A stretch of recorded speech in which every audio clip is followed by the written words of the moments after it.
Welcome, Ian Simpson, to the show. How are you doing? Good, thank you.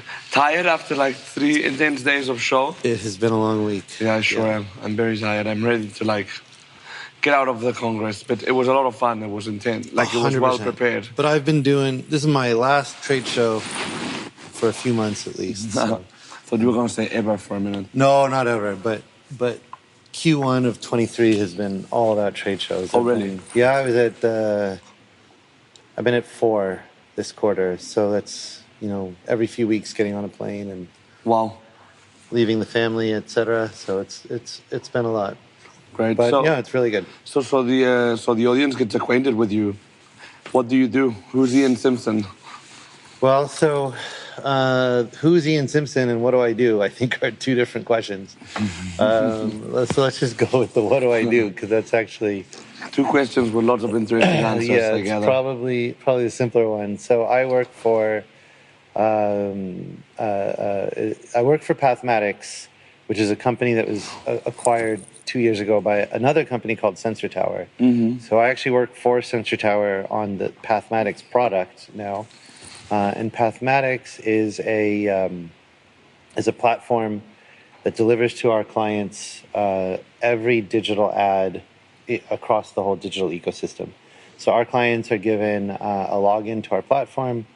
They can come in and they can search for any brand, and we'll show them exactly where that brand was advertising across all the social channels between Facebook and Twitter and Instagram and Snap and TikTok.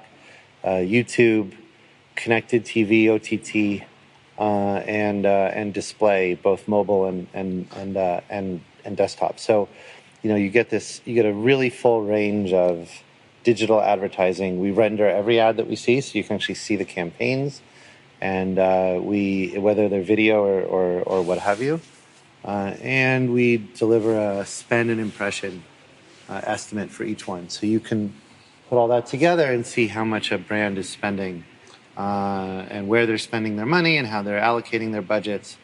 And there's a million other use cases, but that's what Pathmatics does. And I know that you're mainly in the consumer goods space, right?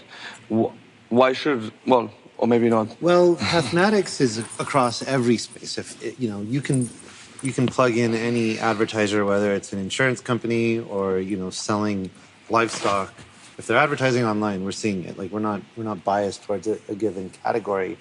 The nature of my job, I run our professional services teams, and I started that team 5 years ago. So, in short, what that means is I do custom data. So I take the regular data that we have that all of our clients pay for, and I customize it in one way or another. And over the years, that has tended to trend more towards CPG. Brands who need the custom data for one reason or another. But I have banking clients. I have data clients. I have lots of clients across the board.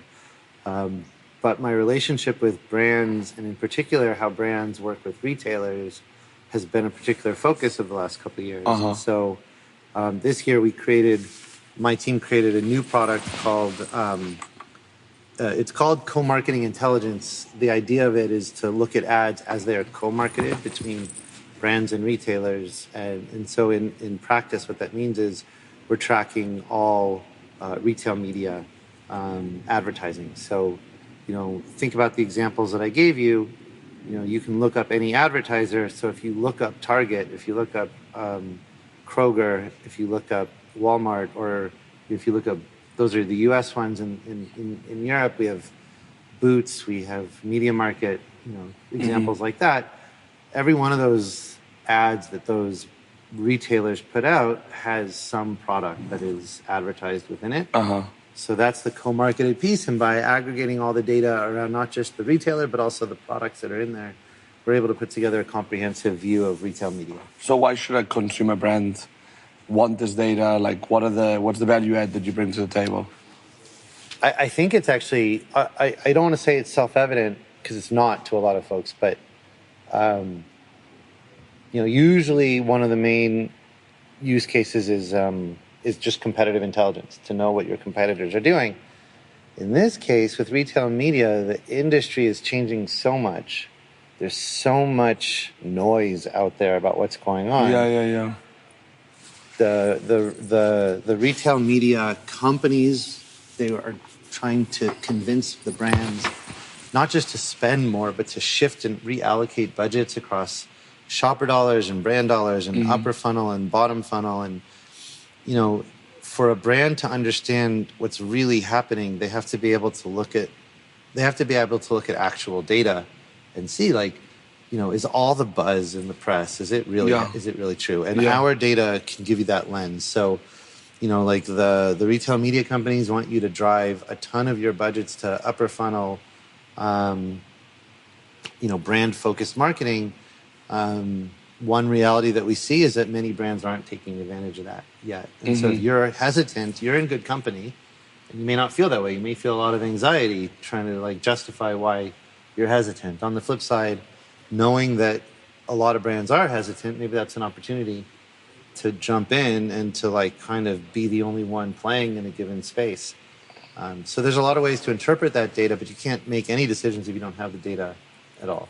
So it's like a kind of must these days to have that clarity. I think that's one thing that we talked about before, is that what you bring to the table compared to your competitors, or compared to what a lot of CPG companies are doing, is that you bring in competitor data, right? Versus only the own data, which is important to know what your competitors are doing, because it's all contextual. No? Yeah, if you're working with a retailer, you're going to get your data from the retailer. They're going to sensitize it in one way or another. Yeah. But they're not going to tell you what your competition is doing. And no one else can either. We're the only ones who has access to that data. How do you see the retail media space evolving, maybe especially in Europe, since we're at an earlier stage? And I know that you're also expanding in Europe, so interested to know how you see this space evolving. Well, I'm learning that myself. So, but as I'm making predictions, I'm also adjusting my predictions as I continue to learn. I think what I see happening is something of a difference in the United States, in the sense that, retailers in Europe won't have the same reach. So I could see, first of all, I could see consolidation, right? Over time, I could see one retailer starting to buy other retailers, not for the sake of growth of their retail footprint, but of their media footprint, just as we're seeing with Kroger and Albertsons here in the States. Do you think it was media related? I'm certain it was media related. Oh, wow. Yeah. I mean, Amazon kind of started the retail media craze, already 8-9 years ago, and it was the only game in town.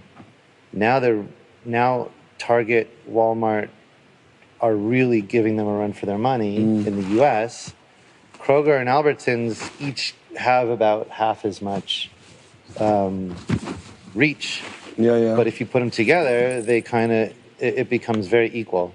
And if the Kroger acquisition goes through, it'll actually probably eclipse Target, and it'll be second to Walmart in the retail media space. So it's a really big deal. It drives a ton of revenue that's very high margin revenue, as opposed to retail revenue, which is, margins on sales are they're 50%, but margins on advertising and media could be 80%. So I could see in Europe, some players trying to expand their reach to rival that kind of thing. On the flip side, I think the local elements within Europe are more important than in the U.S. And so I think a lot of retailers are going to try to focus on how they can maintain, their own personal brand and flavor without, without getting lost in the grand scheme of things. Yeah. Well, interesting. We'll see how this space evolves. I think there's a lot of potential for this in Europe. So I do recommend that you explore this space further. We are. I mean, our company is global. We capture every ad, in the UK, in Germany, in Spain, in France, in Italy. We call them the Big Five. But there's no limit to what we can deliver. And if anyone of your listeners is interested, the good news is that this product is actually still in beta. So we're developing it. It already has some really great early adopter clients, and the opportunity to like deliver data that's specific to new clients. Like at this point, we're tailoring it to the clients that we get. So Okay, well, that's a good moment to get the seat on the bus. yeah, so it's a great time to jump in. I'll put your name on the show notes so that people can get in touch with you. Yeah, like, we have a good, and we have a to- link. I'll give you. We have a dedicated page on our website. Okay, perfect. As well for people. Well, thanks for joining me. Thanks for taking the time. Yeah, absolutely. This is great. Cool. Appreciate it. It was great meeting you.